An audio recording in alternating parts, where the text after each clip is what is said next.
Wa pa makailan ako ang usa sa inyong bagong pari. Akong pangalan si Father Sherwin. Yehey!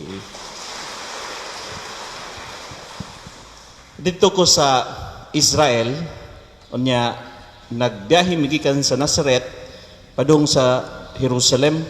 Pagsuna mo sa Jerusalem, di usa ka dako nga karatula dito sa kilid nya in Hebrew man nya ang gisultihan mi sa among tour guide nga ang nakasuat kong dito nag-ingon nga Messiah. Nga sa ato pa Mesiyas. Karon hangtod karon ang mga Hudiyo nagpaabot pa sila sa ilang Mesiyas. Apan kita nga mga Kristiyanos nagtuota nga si Jesus mao ang Mesiyas. Mao pud na ang tubag ni Pedro, no? Sa pagkuyog-kuyog nilag dugay, gipangutana ang iyang mga apostoles, kinsa man ako, matud pa sa Ginoo. Ang tubag ni Pedro, ingon siya, ikaw ang Mesiyas. Importante kayo na, kay ang meaning sa Mesiyas, anointed or manluluwas. Nga sa ato pa, kita nga mga Kristiyanos, ilabi na kitang mga Katoliko nituuta nga si Kristo ang atong manluluwas. Nganuman, kita sa atong kinabuhi ato yung gikinahanglan ng usa ka manluluwas. Di ba? Nganuman, wa man ta kahibaw unsay mahitabo nato. Namulakaw bitaw ta, Ginoo, luwasain taon ko sa mga katalagman. Labi nagmusakay gyud mog motor. Ginoo, luwasain taon ko sa aksidente. Kinahanglan tag manluluwas. Tinode. Ginoo, luwasain taon ko sa akong asawa. Kay nahurot akong kwarta, akong gipalit og inom, wa na ko'y kwarta ikatag sa luwas ako, Ginoo. Ana. Oh. Diba? Mo na mga bana, kinahanglan Ginoo manluluwas. Mga asawa, oh, Ginoo, luwas ako sa akong bana. Kay nahurot na palit ang akong kwarta, ang mga lipstick. No.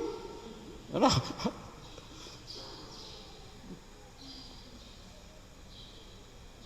Pero, tara na ko, timan ini ha, ang kinadak-an, ang kinaimportantihan na nga panahon nga nakinahanglan ta sa atong manluluwas, sa panahon nga mamatay ta. Di ba? Kayong mamatay ta, mamatay mo, ikaw ra. Nabatay ka uban mamatay ta? Natay ka uban wa? Wa, tay ka uban wa, taway mo kuyog na to. Di ba? Ikaw, kanang imong asawa, mukuyog ba na ni may kamatay ni mo? Di, hatod ra ka kutob ra das binteriyo. Gatuor ka mukuyog na ni mo, di na mukuyog. Ikaw, kanang imong bana, uban man ni mo mamatay ka? Mukuyog na, di. Di na mukuyog mangita, naglaing asawa. Gatuoroy mo. Una, kitang tanan nagkinahanglan gyud tag manluluwas. Kay ro hindi ka mo dato dito, kita ra usa, nag-asa man ko padung ani. O ta na yung Ginoo, ako ang dalan. O ta gibok asa taagi. Pero naa tay manluluwas, makahibaw ta. Kini po Satanas, maldito man eh. Hindi ka mo dato dito sa laing kalibutan og magpa Ginoo. Ako ang Ginoo. Yung pug mao ba? Dawat na kaila. Ikaw pa'y Ginoo. Kaya di po tagsimbawa, ikaw tagailag kasi Ginoo. Ipog ako, Ginoo, sunod na ko. Sunod, ampak mo sa impirno.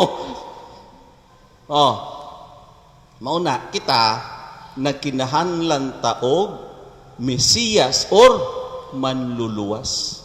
Karon ang pangutana, unsaon man nato pag-ila sa Mesiyas, unsaon man nato pag-ila sa Ginoo.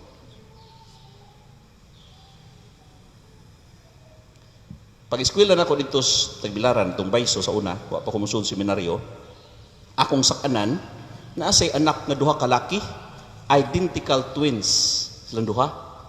Inigtan-aw gyud nimo nilang duha, di ko kailaw kinsaan ang lokay kinaparehasag naong.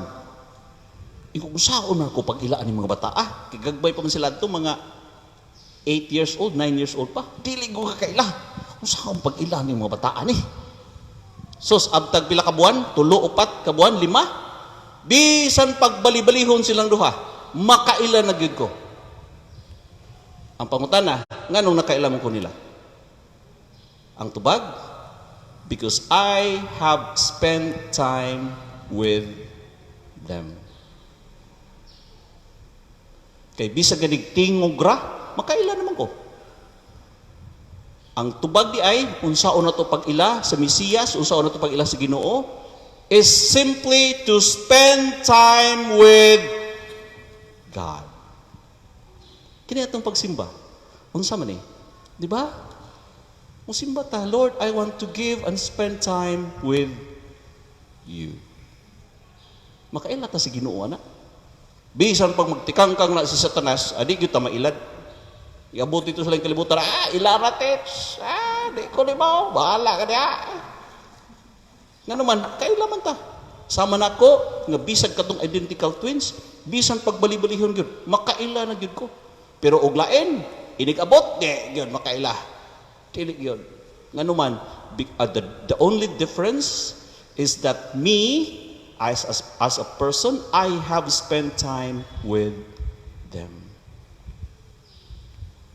Kay ingan ini, the more you spend time with a person, the more you will know and you will love that person. Di ba?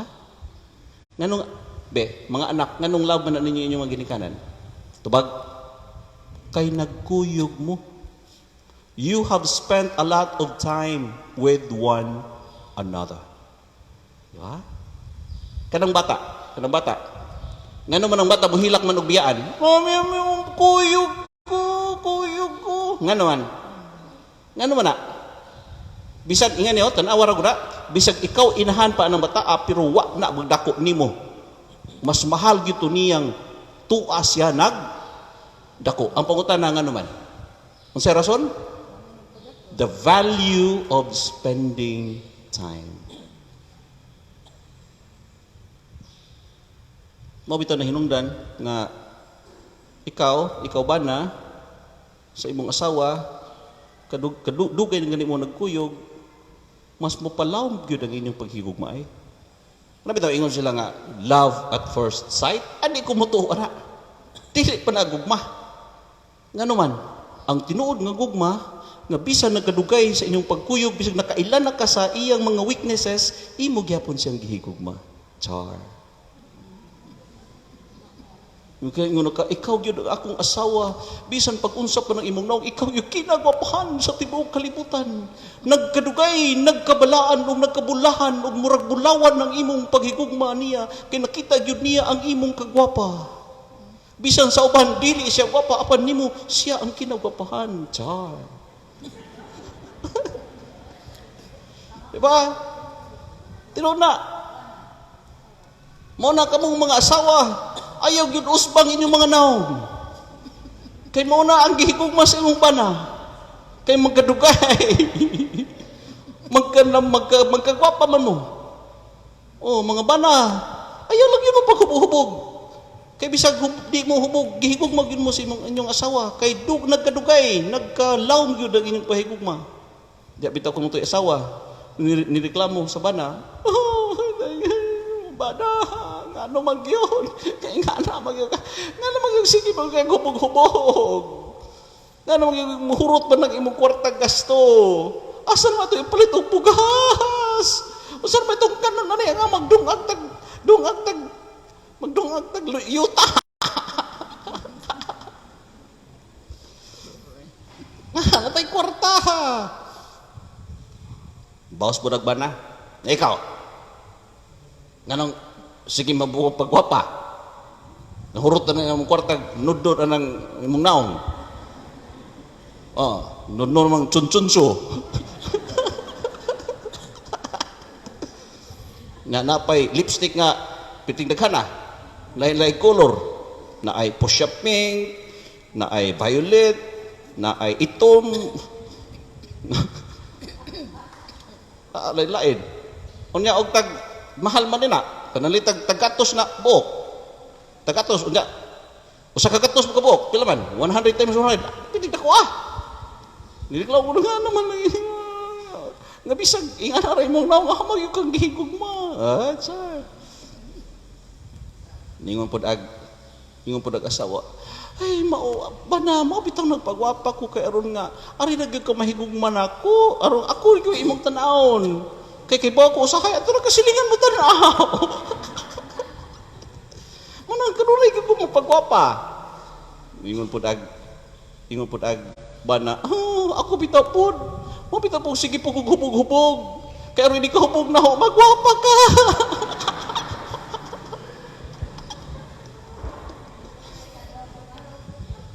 joke rato. Pero tinuod bitaw no?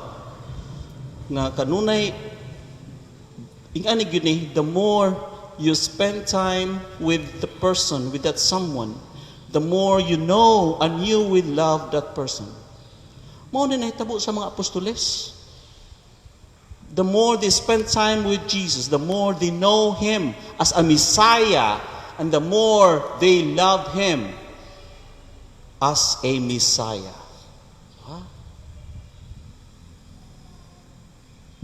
Di ako nutoy usa ka bata, gikan ni sa story nga The Little Prince.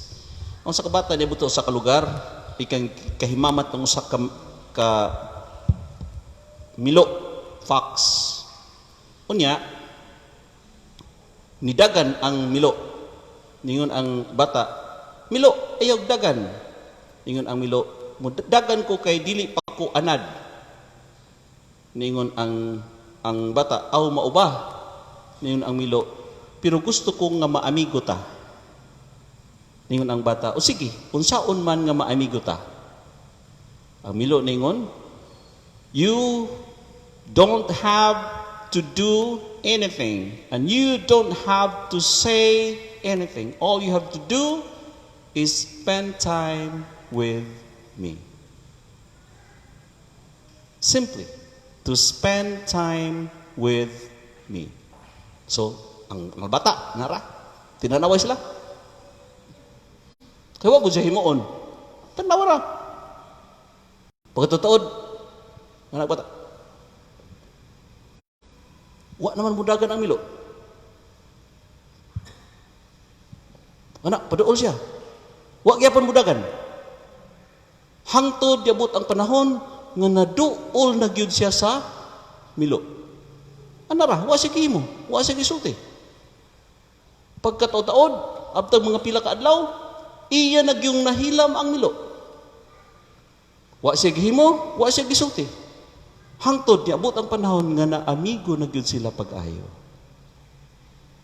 Nya, kadung na mulakaw ang bata, ningon ang bata, Milo, mulakaw nako. Mupadayon nako sa akong biyahe. Ningon ang Milo, then I should cry. Ningon ang bata, di masakitan di ay ka. Ningon ang Milo, yes, because of the time that I have spent with you that makes you special to me.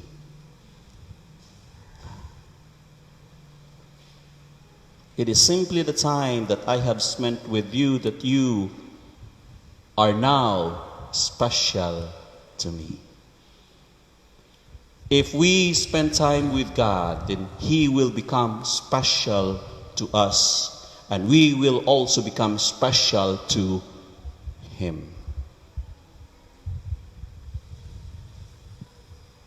Diyato'y katapusan na ni. Nahitabo ni dito sa Amerika. Dahil usa ka sundao. He was a military. Unya, tiguang na siya. Usara iyang anak. Wa na siya asawa. Namatay na iyang asawa. So, nag-inusaran na lang siya. Unya, ang iyang usapod ka anak, nag-military pod. Sus, kina, nasakit maning tiguang. Dito siya gi-admit sa hospital sa mga military pod. Unya, naglisod naman. Ipangutana sa nurse, Sir, kanang unsa may imong gusto sa imong kinabuhi, labi na karon critical ng imong kahimtang. Ingon siya nga, I want to spend time with my son. So, sige, pagita sa nurse, ang anak, kay active in duty pa man ang anak. Ang usa ka nurse, nakakita, nga na ay niabot nga uniform ug military. Iyang giduol, alik diri. Kay ang imong amahan, naglisod na. Giguyod niya, giguyod dito sa barong sa amahan. Pagkabati sa amahan, sa katong pasyente, nga na ay iyang anak, nihawid sa kamot sa iyang anak. Ingon siya, my son. Kay naman lagi kaila kay critical naman ang sitwasyon. Hangtod nilabay ang mga oras. Hangtod na gabi na, nitungang gabi na, hangtod ni kadlawon, huwag yun mahawa ang katong military. Hangtod namatay yun ang maong tiguang. Pagkamatay pa sa tiguang, niabot nibalik ang nurse, ningon ang nurse, oh, my condolences. Okay, ang imong amahan, wa na. Ningon siya nga, wa man ko kailan eh. Ha? Ningon ang nurse, dili ba ni imong amahan? Yung siya nga, dili man din ako amahan. Ingon siya, nga wa man kamo balibad nga pagtawag nako nimo nga dili ba din ni imong amahan? Ingon siya nga, tungod kay akong nabati, nakakita ko nga nagkinahanglan siya sa presensya sa iyang anak. Paghawid niya sa akong kamot, ako gyud nabati ang iyang paghigugma sa iyang anak. Unya kay di naman lagi sama kaila. Nga ako iyang anak, ako na lang siyang gipasagdan og hawid sa akong kamot hangtod gikabugtuan siya sa iyang kinabuhi. Tungod kay ako nabati ang iyang paghigugma ug iyang panginahanglan sa presensya sa iyang anak. Because he want to spend the remaining moments of his life with his only son. Nganuman, because we love and we want to spend time with those we care. Ganahan magyuta. Malipay magyuta muhatag og panahon. Mabita nang nganuman ang manguli man ng tuon ng langyaw, mamuuli mingaw na ko nimo pa those we love. Same thing with our relationship with God. If we love God, we want to spend time with Him. And for sure, He loves to spend time with us. Palihog manindog.